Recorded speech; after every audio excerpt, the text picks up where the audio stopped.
And here he comes.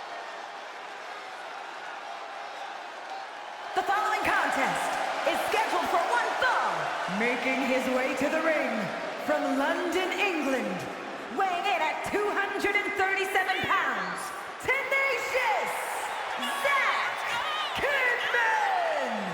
This is a superstar who eats, sleeps, and breathes WWE. When they're not training, they're competing. When they're not competing, they're training. Look, I hate to admit it, but that's paid dividends for this superstar. Maybe not in the friend department, but definitely in the ring.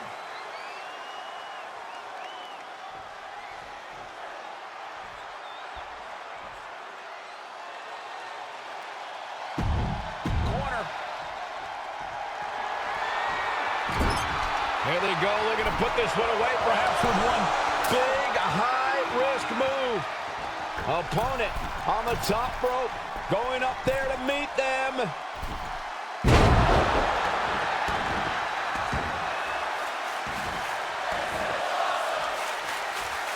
He's getting up, but there's danger in front of him. Wicked kick to the face. And that can vanquish Axiom.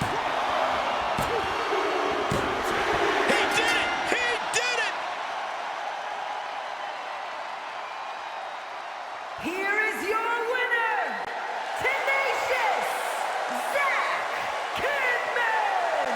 Axiom takes the loss. This did not end well for Axiom. Axiom's got guts. He's got desire. But tonight, he just couldn't hang on.